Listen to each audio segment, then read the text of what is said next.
First one, let me zoom in on it so you can actually see it.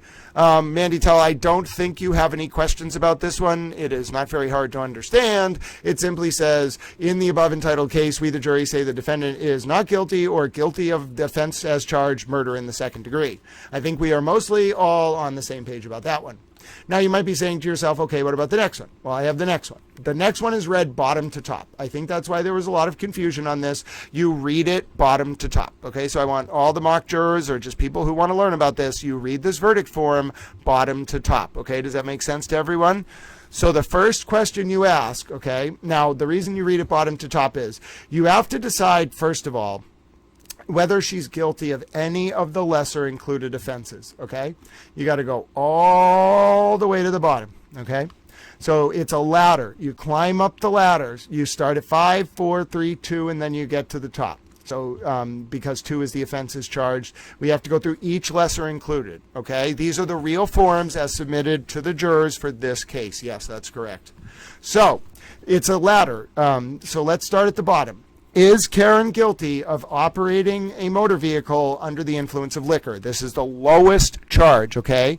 So you got to decide, is she guilty of that? You check the box. It's perfectly okay for you to find you're guilty of all these things, but you got to start at the lowest one. So the jury starts at the bottom. Is she guilty of OUI? Okay, yes. Then you got to decide, is she guilty of the lesser included offense of motor vehicle homicide, felony OUI liquor? You got to decide. Okay, check the box. If she's not guilty, you just don't check the box.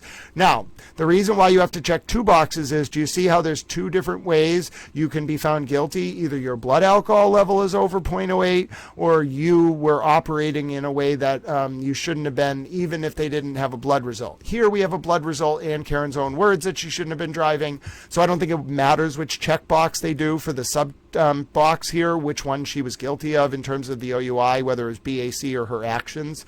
But either way, or state of mind, I should say, her clarity of mind. But either way, so say you check the box. There's no way to check a not guilty box here. If she's not guilty of one of these offenses, you just don't check the box. So if you think she's guilty of OUI, you check the box. If you think she's guilty of motor vehicle homicide with felony OUI liquor and negligence, you check the box. If you think she's guilty of involuntary manslaughter, you check the box. Now, we get up to the very top. If you, on top of all of that, think she's guilty of the top offense, which is motor manslaughter or OUI under the influence of liquor, you check the box. You also have to do the blood level or state of mind box for that, but you check the box. Now, if you don't check any of these boxes, if you don't check 5, if you don't check 4, if you don't check 3, if you don't check 2, then you check not guilty on any of on the offense charge or any lesser included offense. Does that make sense? Yes, don't get me wrong. You read that top to bottom, it is incredibly confusing. But if you read it bottom to top, it makes sense. Well, you have a job to do as the jury.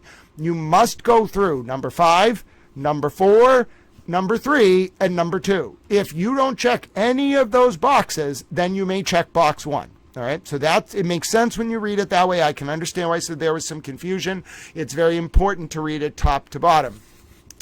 Okay, what is it? Voluntary versus involuntary? She's only charged with manslaughter versus involuntary manslaughter. There's no word voluntary on there. Do you see the word voluntary on there? We're doing a Socratic exercise, Mandy Strong. There's no word voluntary. It's just involuntary versus manslaughter. So the jury's thinking manslaughter while OUI requires elements of you doing an underlying reckless act. Involuntary manslaughter is even lower. It's like negligence. And the jury, remember, the jury has all these instructions. We don't have the instructions yet for this trial because Judge Canoni had to edit them and she didn't finish. However, this is the jury's not asking. There's no voluntary word there. It's manslaughter while OUI under the influence. Okay. Now, if you don't want that one, now strangely, you'd think motor vehicle homicide felony OUI is more intense. It's not. Involuntary manslaughter is more serious than motor vehicle homicide while felony OUI. So the jury may not realize it, but these charges from top to bottom are in order of seriousnness. OUI is the lowest possible offense she's getting. Motor vehicle homicide, felony OUI is a higher level offense. The penalties are like 5 to 10 or something, 2.5 to 10. Involuntary manslaughter is like 2.5 to 20. manslaughter while OUI is 10 to 20 or 5 to 20. And then, so you see what I'm saying? It just goes up. They don't realize it, but the most serious offense on this charge sheet is with the most penalties is manslaughter OUI under the influence of liquor. The next most serious charge, although it doesn't sound it, is involuntary manslaughter. The next most serious charge is motor vehicle homicide. And then the least serious charge in this indictment is OUI. Does that make sense, everyone? So yes, to me, what the jury's going to do, what any reasonable jury would do, is realize, like, okay, wait a minute. They're asking us if she was drunk and driving. Oh, she said she was. She's definitely drunk driving, guilty. But okay, now they're asking us if she was like drunk driving and was negligent for motor vehicle homicide or OUI. Yeah, she said she wasn't reckless, but she backed up to 24 miles an hour. That's pretty negligent. I wouldn't back down my driveway at 24 miles an hour. I bet the jury's probably drove their cars backwards. The jurors probably drove their car backwards 24 miles an hour. It's scary to do that. I think they were like, oh, that's negligent. Definitely negligent. I wouldn't do that even if I were sober. So you check that. Involuntary manslaughter is a little more complex. It's like, was she reckless? That's what they'll be thinking about. The foreperson will hopefully ask them, like, because of the elements of the offense. Like, so now, like, we were saying she was drunk, she was negligent. Was she reckless? Like, is that, like, the damage to the taillight, the snowy conditions, the time of day? That's all the stuff you think about for recklessness. It's what a reasonably prudent person know, or should that reasonably prudent person should have known in those circumstances that their act was reckless. Like, would it cause potential danger or threat to someone's physical well-being or life? That's involuntary manslaughter. I think they get there. And then to get to the top one, I don't know if the foreperson's going to be able to tell the jury this, if they're going to figure it out. But then you're telling the jury under this one, the jury has to decide, okay, so we think she was reckless, like it was very dangerous to do that. A reasonable person wouldn't have done it. Do we have a theory of why she did it? Okay, that's what makes manslaughter or OUI a little bit different than involuntary manslaughter. For involuntary manslaughter, you just need the recklessness, which is more than negligence, okay? It's a mens rea standard. You just need recklessness. For motor manslaughter or OUI, you need a little bit more. It's like recklessness, but a little bit of an act. Like, you need kind of like her to have done the backing up to intentionally, not like as intentionally as the second-degree murder charge, but you need like some act for manslaughter or OUI. It's not as much as second-degree murder, but to get from involuntary manslaughter to motor vehicle homicide while manslaughter or OUI, you need recklessness plus the backing up plus the drinking. Okay? If you think she wasn't drunk and it was just reckless, then it's involuntary manslaughter. Do you see what I mean? And the difference with murder 2, obviously, is if they go with murder 2, then they're finding that she was reckless and that she backed up intentionally. She doesn't have to have backed up intentionally to hurt John. It could have been just to scare him. But if they think she backed that car up intentionally and it was reckless, then it's murder 2. If they just think that she backed up recklessly, they don't really even need like the theory of why she did it. They can get to involuntary manslaughter, and if they think she was drunk when she backed up the car or when this happened, then it can be manslaughter or OUI. So do you see here the difference between Karen getting a murder 2 conviction and any of the lesser includeds is the distinction between whether the jury thinks Karen intentionally backed the car up. And it's got to have an element of like to scare John or because she was angry. If they think she backed that car up in anger versus like just backed it up because she was like just trying to get out of there, whatever they come to feel, then she's going down on murder 2, because that's what the jury instructions basically say for murder 2. If they think Karen backed up this car not intending to do an act that could cause a strong and plain likelihood of death, like if she was backing up to leave or whatever, then they have to ask, do they think she was drunk? If they think she was drunk, and they think she didn't do the act backing up intentionally but did kill John, then it's manslaughter or OUI. If they think she wasn't drunk and she just backed up, wasn't drunk driving, and just backed up and was responsible, then it's involuntary manslaughter. If they think that she was drunk but was negligent, which is a much lower standard, not reckless when she backed up, negligent in backing up, then they'll do motor vehicle homicide, OUI, or involuntary manslaughter. And if they think that she didn't kill John but was just drunk driving, they'll do OUI. Okay? Does that make sense? Yes, of course, Ange Wittick, or I can explain it again, but that's my analysis roughly. All right, that's my general analysis of the bifurcation of the charges. So to me, it's very natural. I'm not a lawyer. I'm a towel. I'm a law student. None of this is legal advice. But I'm like, oh, yeah, you just got to flow from recklessness plus a theory of the act for murder 2 to recklessness for manslaughter, well, OUI, to then involuntary manslaughter is recklessness with no drunkenness, and then you just go down to negligence for motor vehicle homicide, negligence plus drunk, and then if there's no liability for John's death, it's OUI. But they're never going to find her guilty of just OUI. That would shock me, because I see it's really a question of her mind state. Like, was she clear-minded? Did she intend to back up to hurt John? Like, is there a theory of the act, or was it more like, did she hit John, but we don't know why she backed the car up? Like, can we put a reasonably prudent person in her mind and say that she backed up in anger or she was going to leave? If they really split on that, then she'll get probably found guilty of manslaughter or OUI or involuntary manslaughter or motor vehicle homicide. Maybe some of the lesser includeds, and then leaving the scene. If they think she backed up that car in anger, this is the worst possible outcome for her. If she thinks they were in an argument, if the jury thinks Karen was in an argument with John and she backed up that car, she said she pulled forward to get his attention. If they think it was more and she was angry and backed it, maybe didn't intend to hit him, but backed it up to get his attention, murder 2. So it's a big question. To me, I would vote guilty. Do you want to know what I would vote? You want to know what I would vote?